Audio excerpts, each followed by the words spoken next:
Side 4. It was a few days later than this that the pigs came upon a case of whisky in the cellars of the farmhouse.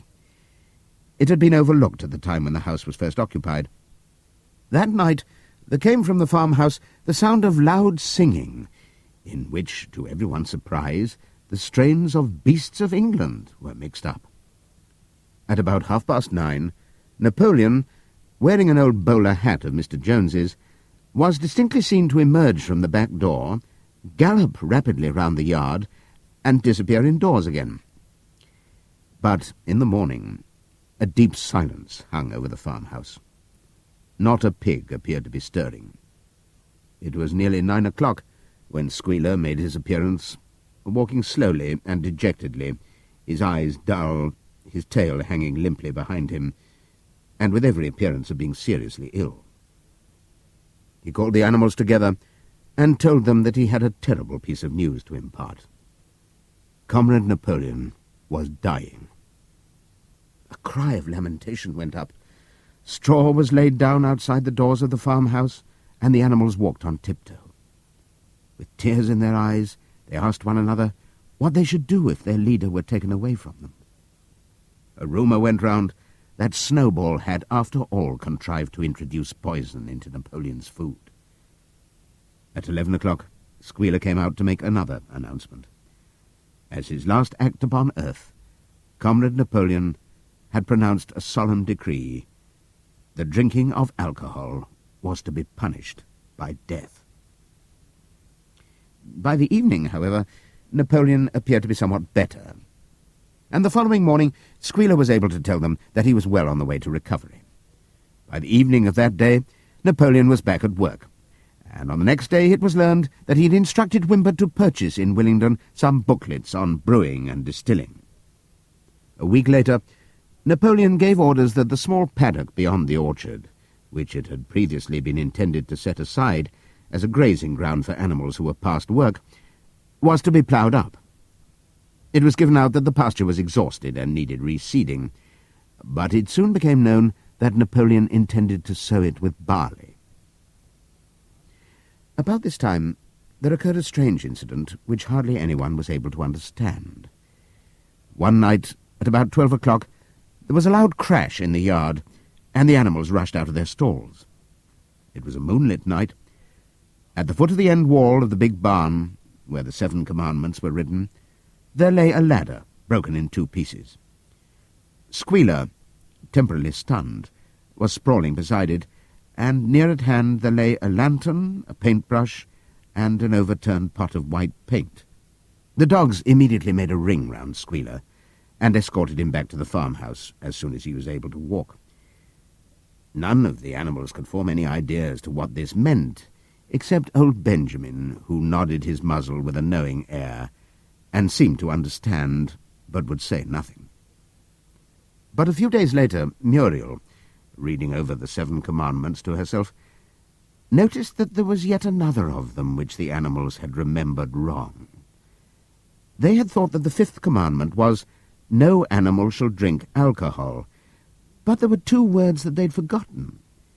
Actually, the commandment read, "No animal shall drink alcohol to excess."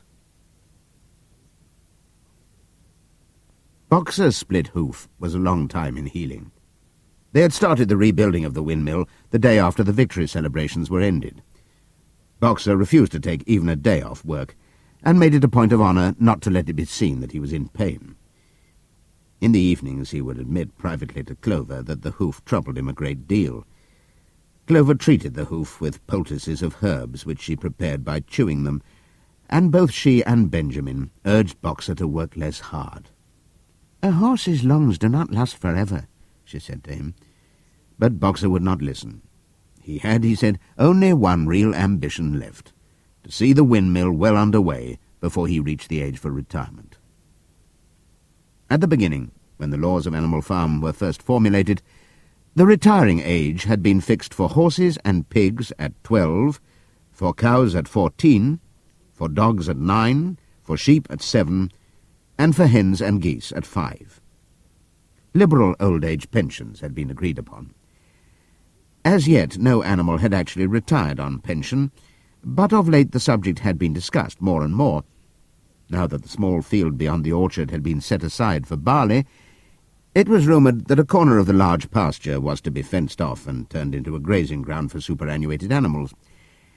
For a horse, it was said, the pension would be 5 pounds of corn a day, and, in winter, 15 pounds of hay, with a carrot or possibly an apple on public holidays. Boxer's 12th birthday was due in the late summer of the following year. Meanwhile, life was hard. The winter was as cold as the last one had been, and food was even shorter. Once again, all rations were reduced except those of the pigs and the dogs. A too rigid equality in rations, Squealer explained, would have been contrary to the principles of animalism. In any case, he had no difficulty in proving to the other animals that they were not, in reality, short of food, whatever the appearances might be. For the time being, certainly, it had been found necessary to make a readjustment of rations. Squealer always spoke of it as a readjustment, never as a reduction, but in comparison with the days of Jones, the improvement was enormous. Reading out the figures in a shrill, rapid voice, he proved to them in detail that they had more oats, more hay, more turnips than they'd had in Jones's day, that they worked shorter hours, that their drinking water was of better quality, that they lived longer, that a larger proportion of their young ones survived infancy, and that they had more straw in their stalls and suffered less from fleas. The animals believed every word of it. Truth to tell, Jones and all he stood for had almost faded out of their memories. They knew that life nowadays was harsh and bare, that they were often hungry and often cold, and that they were usually working when they were not asleep. But doubtless it had been worse in the old days. They were glad to believe so. Besides, in those days they had been slaves, and now they were free, and that made all the difference, as Squealer did not fail to point out. There were many more mouths to feed now. In the autumn, the 4 sows had all littered about simultaneously, producing 31 young pigs between them. The young pigs were piebald, and as Napoleon was the only boar on the farm, it was possible to guess at their parentage. It was announced that later, when bricks and timber had been purchased, a schoolroom would be built in the farmhouse garden. For the time being, the young pigs were given their instruction by Napoleon himself in the farmhouse kitchen. They took their exercise in the garden, and were discouraged from playing with the other young animals. About this time, too, it was laid down as a rule that when a pig and any other animal met on the path, the other animal must stand aside, and also that all pigs, of whatever degree, were to have the privilege of wearing green ribbons on their tails on Sundays. The farm had had a fairly successful year, but was still short of money. There were the bricks, sand and lime for the schoolroom to be purchased, and it would also be necessary to begin saving up again for the machinery for the windmill. Then there were lamp oil and candles for the house, sugar for Napoleon's own table — he forbade this to the other pigs on the ground that it made them fat — and all the usual replacements such as tools, nails, string, coal, wire, scrap iron, and dog biscuits. A stump of hay and part of the potato crop was sold off, and the contract for eggs was increased to 600 a week, so that year the hens barely hatched enough chicks to keep their numbers at the same level. Rations, reduced in December, were reduced again in February, and lanterns in the stalls were forbidden to save oil. But the pigs seemed comfortable enough, and in fact were putting on weight, if anything. One afternoon in late February, a warm, rich, appetizing scent, such as the animals had never smelled before, wafted itself across the yard from the little brew-house, which had been disused in Jones's time, and which stood beyond the kitchen. Some said it was the smell of cooking barley. The animals sniffed the air hungrily and wondered whether a warm mash was being prepared for their supper. But no warm mash appeared, and on the following Sunday it was announced that from now onwards all barley would be reserved for the pigs. The field beyond the orchard had already been sown with barley, and the news soon leaked out that every pig was now receiving a ration of a pint of beer daily, with half a gallon for Napoleon himself, which was always served to him in the Crown Derby soup tureen. But if there were hardships to be borne, They were partly offset by the fact that life nowadays had a greater dignity than it had had before. There were more songs, more speeches, more processions. Napoleon had commanded that once a week there should be held something called a spontaneous demonstration, the object of which was to celebrate the struggles and triumphs of Animal Farm. At the appointed time, the animals would leave their work and march around the precincts of the farm in military formation, with the pigs leading, then the horses, then the cows, then the sheep, and then the poultry. The dogs flanked the procession, and at the head of all marched Napoleon's black cockerel. Boxer and Clover always carried between them a green banner marked with the hoof and the horn, and the caption, "Long live Comrade Napoleon." Afterwards there were recitations of poems composed in Napoleon's honour, and a speech by Squealer, giving particulars of the latest increases in the production of foodstuffs. And on occasion a shot was fired from the gun. The sheep were the greatest devotees of the spontaneous demonstrations, and if anyone complained, as a few animals sometimes did when no pigs or dogs were near, that they wasted time and meant a lot of standing about in the cold, the sheep was sure to silence him with a tremendous bleating of 4 legs good, 2 legs bad. But by and large the animals enjoyed these celebrations.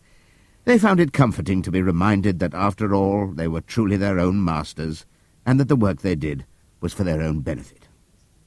So that what with the songs, the processions, Squealer's lists of figures, the thunder of the gun, the crowing of the cockerel, and the fluttering of the flag, they were able to forget that their bellies were empty, at least part of the time. In April, Animal Farm was proclaimed a republic, and it became necessary to elect a president. There was only one candidate, Napoleon, who was elected unanimously. On the same day it was given out that fresh documents had been discovered which revealed further details about Snowball's complicity with Jones. It now appeared that Snowball had not, as the animals had previously imagined, merely attempted to lose the battle of the cowshed by means of a stratagem, but had been openly fighting on Jones's side. In fact, it was he who had actually been the leader of the human forces, and had charged into battle with the words "Long live humanity" on his lips. The wounds on Snowball's back, which a few of the animals still remembered to have seen, had been inflicted by Napoleon's teeth. In the middle of the summer, Moses the raven suddenly reappeared on the farm, after an absence of several years. He was quite unchanged, still did no work, and talked in the same strain as ever about Sugar Candy Mountain. He would perch on a stump, flap his black wings, and talk by the hour to anyone who would listen. "Up there, comrades," he would say solemnly, pointing to the sky with his large beak. "Up there, just on the other side of that dark cloud that you can see. There it lies, Sugar Candy Mountain, that happy country where we poor animals shall rest forever from our labours." He even claimed to have been there on one of his higher flights, and to have seen the everlasting fields of clover and the linseed cake and lump sugar growing on the hedges. Many of the animals believed him. Their lives now, they reasoned, were hungry and laborious. Was it not right and just that a better world should exist somewhere else? A thing that was difficult to determine was the attitude of the pigs towards Moses. They all declared contemptuously that his stories about Sugar Candy Mountain were lies, and yet they allowed him to remain on the farm, not working, with an allowance of a gill of beer a day. After his hoof had healed up, Boxer worked harder than ever. Indeed, all the animals worked like slaves that year. Apart from the regular work of the farm and the rebuilding of the windmill, there was the schoolhouse for the young pigs, which was started in March. Sometimes the long hours on insufficient food were hard to bear, but Boxer never faltered. In nothing that he said or did was there any sign that his strength was not what it had been. It was only his appearance that was a little altered. His hide was less shiny than it had used to be, and his great haunches seemed to have shrunken. The others said, "Boxer will pick up when the spring grass comes on," but the spring grass came, and Boxer grew no fatter. Sometimes on the slope leading to the top of the quarry, when he braced his muscles against the weight of some vast boulder, it seemed that nothing kept him on his feet except the will to continue. At such times his lips were seen to form the words, "I will work harder." He had no voice left. Once again Clover and Benjamin warned him to take care of his health, but Boxer paid no attention. His 12th birthday was approaching. He did not care what happened, so long as a good store of stone was accumulated before he went on pension. Late one evening, in the summer, a sudden rumour ran round the farm that something had happened to Boxer. He had gone out alone to drag a load of stone down to the windmill. And sure enough, the rumour was true. A few minutes later, 2 pigeons came racing in with the news, "Boxer has fallen. He's lying on his side and can't get up." About half the animals on the farm rushed out to the knoll where the windmill stood. There lay Boxer, between the shafts of the cart. His neck stretched out, unable even to raise his head. His eyes were glazed, his sides matted with sweat. A thin stream of blood had trickled out of his mouth. Clover dropped to her knees at his side. "Boxer," she cried, "how are you?" "It is my lung," said Boxer in a weak voice. "It does not matter. I think you will be able to finish the windmill without me. There is a pretty good store of stone accumulated. I had only another month to go in any case. To tell you the truth, I had been looking forward to my retirement. And perhaps as Benjamin is growing old too, they will let him retire at the same time and be a companion to me." "We must get help at once," said Clover. "Run, somebody, and tell Squealer what has happened." All the other animals immediately raced back to the farmhouse to give Squealer the news. Only Clover remained, and Benjamin, who lay down at Boxer's side, and without speaking, kept the flies off him with his long tail. After about a quarter of an hour, Squealer appeared, full of sympathy and concern. He said that Comrade Napoleon had learned with the very deepest distress of this misfortune to one of the most loyal workers on the farm, and was already making arrangements to send Boxer to be treated in the hospital at Willingdon. The animals felt a little uneasy at this. Except for Molly and Snowball, no other animal had ever left the farm, and they did not like to think of their sick comrade in the hands of human beings. However, Squealer easily convinced them that the veterinary surgeon in Willingdon could treat Boxer's case more satisfactorily than could be done on the farm. And about half an hour later, when Boxer had somewhat recovered, he was with difficulty got onto his feet and managed to limp back to his stall, where Clover and Benjamin had prepared a good bed of straw for him. For the next 2 days, Boxer remained in his stall. The pigs had sent out a large bottle of pink medicine, which they had found in the medicine chest in the bathroom, and Clover administered it to Boxer twice a day after meals. In the evenings, she lay in his stall and talked to him, while Benjamin kept the flies off him. Boxer professed not to be sorry for what had happened. If he made a good recovery, he might expect to live another 3 years, and he looked forward to the peaceful days that he would spend in the corner of the big pasture. It would be the first time that he had had leisure to study and improve his mind. He intended, he said, to devote the rest of his life to learning the remaining 22 letters of the alphabet. However, Benjamin and Clover could only be with Boxer after working hours, and it was in the middle of the day when the van came to take him away. The animals were all at work weeding turnips under the supervision of a pig, when they were astonished to see Benjamin come galloping from the direction of the farm buildings, braying at the top of his voice. It was the first time that they had ever seen Benjamin excited. Indeed, it was the first time that anyone had ever seen him gallop. "Quick, quick," he shouted. "Come at once! They're taking Boxer away!" Without waiting for orders from the pig, the animals broke off work and raced back to the farm buildings. Sure enough, there in the yard was a large closed van, drawn by 2 horses, with lettering on its side, and a sly-looking man in a low-crowned bowler hat sitting on the driver's seat. And Boxer's stall was empty. The animals crowded round the van. "Goodbye, Boxer," they chorused. "Goodbye." "Fools! Fools!" shouted Benjamin, prancing round them and stamping the earth with his small hoofs. "Fools! Do you not see what is written on the side of that van?" That gave the animals pause, and there was a hush. Muriel began to spell out the words, but Benjamin pushed her aside, and in the midst of a deadly silence he read, "Alfred Simmons, horse slaughterer and glue boiler, Willingdon. dealer in hides and bone meal, kennels supplied. Do you not understand what that means? They are taking Boxer to the knackers. A cry of horror burst from all the animals. At this moment, the man on the box whipped up his horses, and the van moved out of the yard at a smart trot. All the animals followed, crying out at the tops of their voices. Clover forced her way to the front. The van began to gather speed. Clover tried to stir her stout limbs to a gallop, and achieved a canter. "Boxer!" she cried. "Boxer! Boxer! Boxer!" And just at this moment, as though he had heard the uproar outside, Boxer's face with the white stripe down his nose appeared at the small window at the back of the van. "Boxer!" cried Clover in a terrible voice. "Boxer, get out! Get out quickly! They are taking you to your death!" All the animals took up the cry of, "Get out, Boxer, get out!" But the van was already gathering speed and drawing away from them. It was uncertain whether Boxer had understood what Clover had said. But a moment later his face disappeared from the window, and there was the sound of a tremendous drumming of hoofs inside the van. He was trying to kick his way out. The time had been when a few kicks from Boxer's hoofs would have smashed the van to matchwood. But alas, his strength had left him, and in a few moments the sound of drumming hoofs grew fainter and died away. In desperation the animals began appealing to the two horses which drew the van to stop.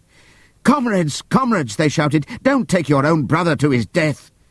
But the stupid brutes, too ignorant to realize what was happening, merely set back their ears and quickened their pace. Boxer's face did not reappear at the window.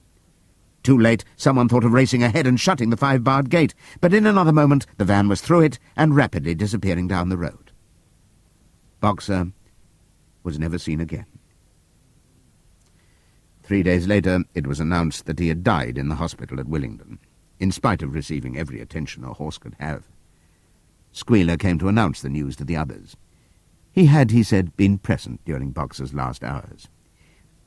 "It was the most affecting sight I have ever seen," said Squealer, lifting his trotter and wiping away a tear. "I was at his bedside at the very last, and at the end, almost too weak to speak, he whispered in my ear that his sole sorrow was to have passed on before the windmill was finished. 'Forward, comrades,' he whispered. 'Forward in the name of the rebellion. Long live Animal Farm. Long live Comrade Napoleon. Napoleon is always right.' Those were his very last words, comrades." Here Squealer's demeanour suddenly changed.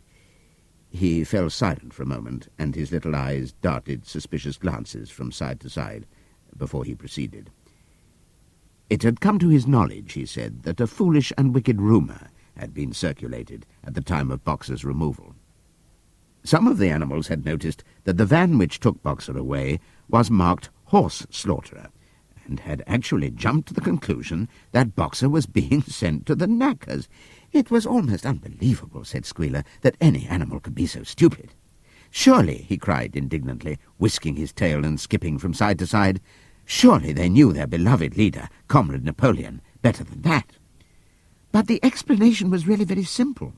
The van had previously been the property of the knacker, and had been bought by the veterinary surgeon, who had not yet painted the old name out. That was how the mistake had arisen. The animals were enormously relieved to hear this, and when Squealer went on to give further graphic details of Boxer's deathbed, the admirable care he had received, and the expensive medicines for which Napoleon had paid without a thought as to the cost, their last doubts disappeared, and the sorrow that they felt for their comrade's death was tempered by the thought that at least he had died happy. Napoleon himself appeared at the meeting on the following Sunday morning, and pronounced a short oration in Boxer's honour. It had not been possible, he said, to bring back their lamented comrade's remains for interment on the farm, but he had ordered a large wreath to be made from the laurels in the farmhouse garden and sent down to be placed on Boxer's grave. And in a few days' time the pigs intended to hold a memorial banquet in Boxer's honour. Napoleon ended his speech with a reminder of Boxer's two favourite maxims: "I will work harder," and "Comrade Napoleon is always right." Maxims, he said, which every animal would do well to adopt as his own. On the day appointed for the banquet, a grocer's van drove up from Willingdon and delivered a large wooden crate at the farmhouse. That night there was the sound of uproarious singing, which was followed by what sounded like a violent quarrel and ended at about 11 o'clock with a tremendous crash of glass. No one stirred in the farmhouse before noon on the following day, and the word went round that from somewhere or other the pigs had acquired the money to buy themselves another case of whisky. Years passed. The seasons came and went. The short animal lives fled by. A time came when there was no one who remembered the old days before the rebellion, except Clover, Benjamin, Moses the raven, and a number of the pigs. Muriel was dead. Bluebell, Jessie, and Pincher were dead. Jones, too, was dead. He had died in an inebriate's home in another part of the county. Snowball was forgotten. Boxer was forgotten, except by the few who had known him. Clover was an old stout mare now, stiff in the joints and with a tendency to rheumy eyes. She was 2 years past the retiring age, but in fact no animal had ever actually retired. The talk of setting aside a corner of the pasture for superannuated animals had long since been dropped. Napoleon was now a mature boar of 24 stone. Squealer was so fat that he could with difficulty see out of his eyes. Only old Benjamin was much the same as ever, except for being a little greyer about the muzzle, and since Boxer's death, more morose and taciturn than ever. There were many more creatures on the farm now, though the increase was not so great as had been expected in earlier years. Many animals had been born to whom the rebellion was only a dim tradition, passed on by word of mouth, and others had been bought who had never heard mention of such a thing before their arrival. The farm possessed 3 horses now, besides Clover. They were fine upstanding beasts, willing workers, and good comrades, but very stupid. None of them proved able to learn the alphabet beyond the letter B. They accepted everything that they were told about the rebellion, and the principles of animalism, especially from Clover, for whom they had an almost filial respect, but it was doubtful whether they understood very much of it. The farm was more prosperous now, and better organized. It had even been enlarged by 2 fields which had been bought from Mr. Pilkington. The windmill had been successfully completed at last, and the farm possessed a threshing machine and a hay elevator of its own, and various new buildings had been added to it. Whymper had bought himself a dog-cart. The windmill, however, had not after all been used for generating electrical power. It was used for milling corn, and brought in a handsome money profit. The animals were hard at work building yet another windmill. When that one was finished, so it was said, the dynamos would be installed. But the luxuries of which Snowball had once taught the animals to dream, the stalls with electric light and hot and cold water, and the 3-day week, were no longer talked about. Napoleon had denounced such ideas as contrary to the spirit of animalism. The truest happiness, he said, lay in working hard and living frugally. Somehow it seemed as though the farm had grown richer without making the animals themselves any richer, except, of course, for the pigs and the dogs. Perhaps this was partly because there were so many pigs and so many dogs. It was not that these creatures did not work after their fashion. There was, as Squealer was never tired of explaining, endless work in the supervision and organization of the farm. Much of this work was of a kind that the other animals were too ignorant to understand. For example, Squealer told them that the pigs had to expend enormous labours every day upon mysterious things called files, reports, minutes, and memoranda. These were large sheets of paper which had to be closely covered with writing, and as soon as they were so covered, they were burnt in the furnace. This was of the highest importance for the welfare of the farm, Squealer said. But still, neither pigs nor dogs produced any food by their own labour, and there were very many of them, and their appetites were always good. As for the others, their life, so far as they knew, was as it had always been. They were generally hungry, they slept on straw, they drank from the pool, they laboured in the fields. In winter they were troubled by the cold, and in summer by the flies.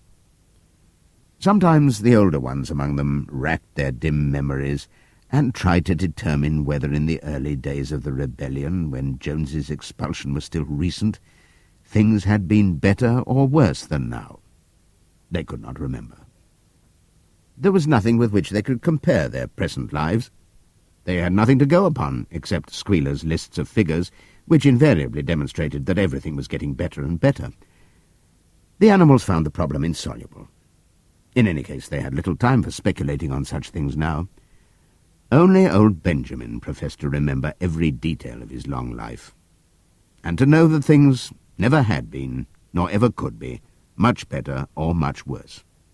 Hunger, hardship, and disappointment being, so he said, the unalterable law of life. And yet the animals never gave up hope.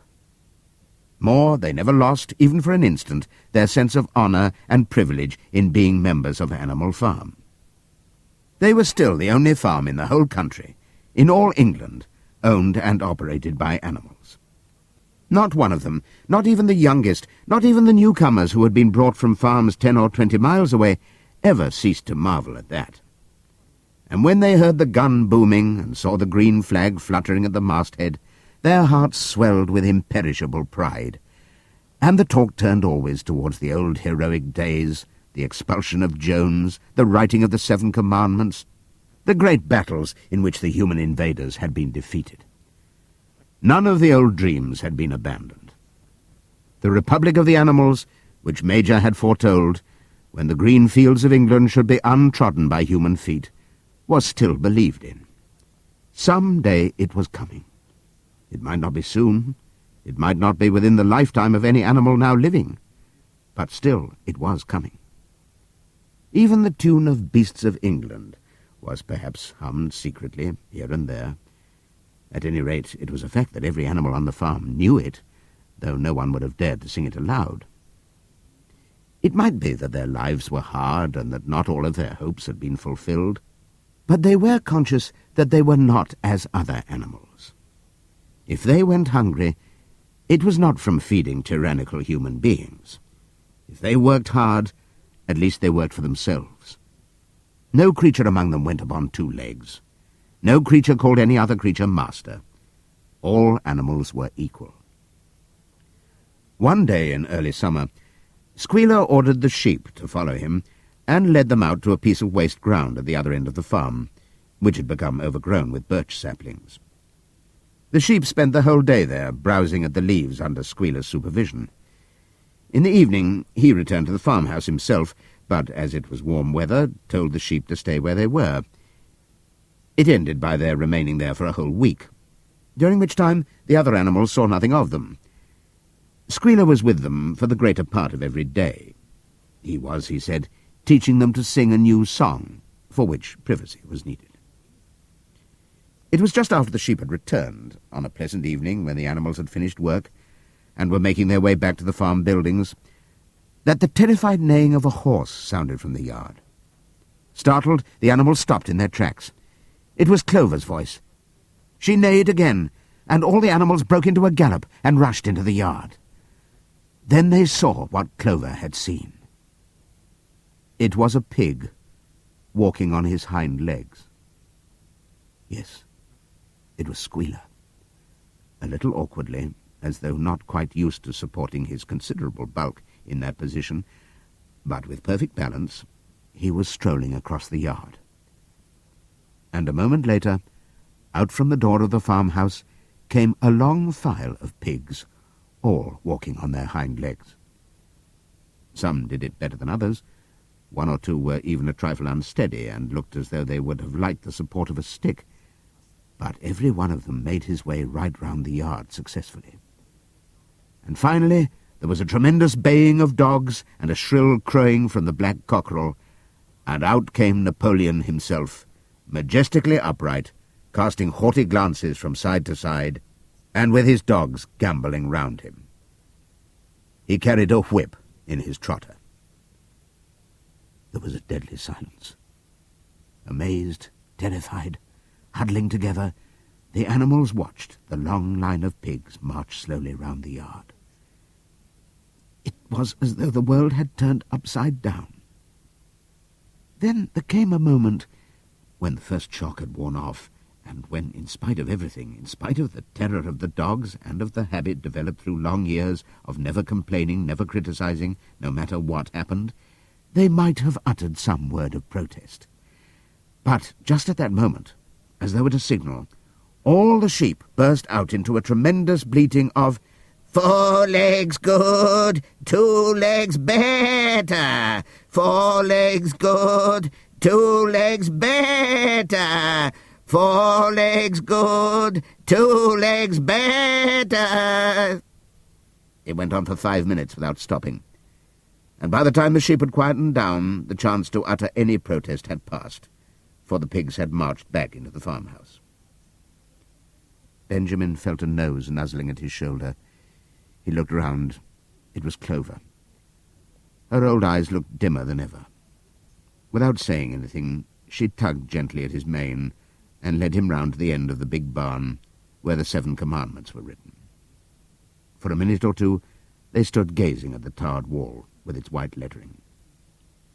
"My sight is failing," she said finally. "Even when I was young, I could not have read what was written there. But it appears to me that that wall looks different. Are the 7 commandments the same as they used to be, Benjamin?" For once, Benjamin consented to break his rule, and he read out to her what was written on the wall. There was nothing there now, except a single commandment. It ran, "All animals are equal, but some animals are more equal than others." After that, it did not seem strange when next day the pigs who were supervising the work of the farm all carried whips in their trotters. It did not seem strange to learn that the pigs had bought themselves a wireless set, were arranging to install a telephone, and had taken out subscriptions to John Bull, Titbits, and the Daily Mirror. It did not seem strange when Napoleon was seen strolling in the farmhouse garden with a pipe in his mouth. No, not even when the pigs took Mr. Jones's clothes out of the wardrobes and put them on, Napoleon himself appearing in a black coat, rat-catcher breeches, and leather leggings, while his favourite sow appeared in the watered silk dress which Mrs. Jones had been used to wear on Sundays. A week later, in the afternoon, a number of dog carts drove up to the farm. A deputation of neighbouring farmers had been invited to make a tour of inspection. They were shown all over the farm and expressed great admiration for everything they saw, especially the windmill. The animals were weeding the turnip field. They worked diligently, hardly raising their faces from the ground, and not knowing whether to be more frightened of the pigs or of the human visitors. That evening, loud laughter and bursts of singing came from the farmhouse, and suddenly, at the sound of the mingled voices, the animals were stricken with curiosity. What could be happening in there, now that for the first time animals and human beings were meeting on terms of equality? With one accord, they began to creep, as quietly as possible, into the farmhouse garden. At the gate they paused, half frightened to go on, but Clover led the way in. They tiptoed up to the house, and such animals as were tall enough peered in at the dining-room window. There, round the long table, sat 6 farmers and 6 of the more eminent pigs, Napoleon himself occupying the seat of honour at the head of the table. The pigs appeared completely at ease in their chairs. The company had been enjoying a game of cards, but had broken off for the moment, evidently in order to drink a toast. A large jug was circulating, and the mugs were being refilled with beer. No one noticed the wondering faces of the animals that gazed in at the window. Mr. Pilkington of Foxwood had stood up, his mug in his hand. In a moment, he said, he would ask the present company to drink a toast. But before doing so, there were a few words that he felt it incumbent upon him to say. It was a source of great satisfaction to him, he said, and he was sure to all others present, to feel that a long period of mistrust and misunderstanding had now come to an end. There had been a time, not that he or any of the present company had shared such sentiments, but there had been a time when the respected proprietors of Animal Farm had been regarded, he would not say with hostility, but perhaps with a certain measure of misgiving by their human neighbours. Unfortunate incidents had occurred. Mistaken ideas had been current. It had been felt that the existence of a farm owned and operated by pigs was somehow abnormal and was liable to have an unsettling effect in the neighbourhood. Too many farmers had assumed, without due inquiry, that on such a farm a spirit of licence and indiscipline would prevail. They had been nervous about the effects upon their own animals, or even upon their human employees. But all such doubts were now dispelled. Today he and his friends had visited Animal Farm and inspected every inch of it with their own eyes, and what did they find? Not only the most up-to-date methods, but a discipline and an orderliness which should be an example to all farmers everywhere. He believed that he was right in saying that the lower animals on Animal Farm did more work and received less food than any animals in the county. Indeed, he and his fellow visitors today had observed many features which they intended to introduce on their own farms immediately. He would end his remarks, he said, by emphasizing once again the friendly feelings that subsisted, and ought to subsist, between Animal Farm and its neighbours. Between pigs and human beings there was not, and there need not be, any clash of interests whatever. Their struggles and their difficulties were one. Was not the labour problem the same everywhere? Here it became apparent that Mr. Pilkington was about to spring some carefully prepared witticism on the company, but for a moment he was too overcome by amusement to be able to utter it. After much choking, during which his various chins turned purple, he managed to get it out. "If you have your lower animals to contend with," he said, "we have our lower classes." This bon mot set the table in a roar, and Mr. Pilkington once again congratulated the pigs on the low rations, the long working hours, and the general absence of pampering which he had observed on Animal Farm. And now, he said finally, he would ask the company to rise to their feet and make certain that their glasses were full. "Gentlemen," concluded Mr. Pilkington, "gentlemen, I give you a toast to the prosperity of Animal Farm." There was enthusiastic cheering and stamping of feet. Napoleon was so gratified that he left his place and came round the table to clink his mug against Mr. Pilkington's before emptying it. When the cheering had died down, Napoleon, who had remained on his feet, intimated that he too had a few words to say. Like all of Napoleon's speeches, it was short and to the point. He too, he said, was happy that the period of misunderstanding was at an end. For a long time there had been rumours, circulated, he had reason to think, by some malignant enemy, that there was something subversive and even revolutionary in the outlook of himself and his colleagues. They had been credited with attempting to stir up rebellion among the animals on neighbouring farms. Nothing could be further from the truth. Their sole wish, now and in the past, was to live at peace and in normal business relations with their neighbours.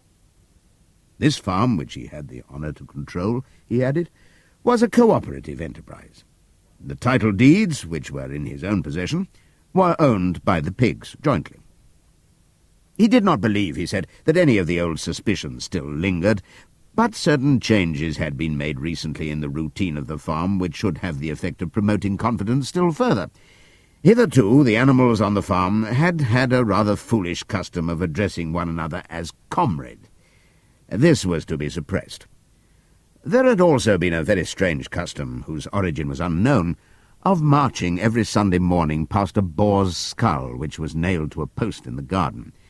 This too would be suppressed, and the skull had already been buried. His visitors might have observed, too, the green flag which flew from the masthead. If so, they would perhaps have noted that the white hoof and horn with which it had previously been marked had now been removed. It would be a plain green flag from now onwards. He had only one criticism, he said, to make of Mr. Pilkington's excellent and neighbourly speech. Mr. Pilkington had referred throughout to Animal Farm. He could not, of course, know, for he, Napoleon, was only now for the first time announcing it, that the name Animal Farm had been abolished. Henceforward the farm was to be known as the Manor Farm, which, he believed, was its correct and original name. "Gentlemen," concluded Napoleon, "I will give you the same toast as before, but in a different form. Fill your glasses to the brim. Gentlemen, here is my toast to the prosperity of the manor farm." There was the same hearty cheering as before, and the mugs were emptied to the dregs. But as the animals outside gazed at the scene, it seemed to them that some strange thing was happening. What was it that had altered in the faces of the pigs? Clover's old dim eyes flitted from one face to another. Some of them had 5 chins, some had 4, some had 3. But what was it that seemed to be melting and changing? Then, the applause having come to an end, the company took up their cards and continued the game that had been interrupted, and the animals crept silently away. But they had not gone 20 yards when they stopped short. An uproar of voices was coming from the farmhouse. They rushed back and looked through the window again. Yes, a violent quarrel was in progress. There were shoutings, bangings on the table, sharp, suspicious glances, furious denials. The source of the trouble appeared to be that Napoleon and Mr. Pilkington had each played an ace of spades simultaneously. 12 voices were shouting in anger, and they were all alike. No question now what had happened to the faces of the pigs. The creatures outside looked from pig to man, and from man to pig, and from pig to man again. But already it was impossible to say which was which.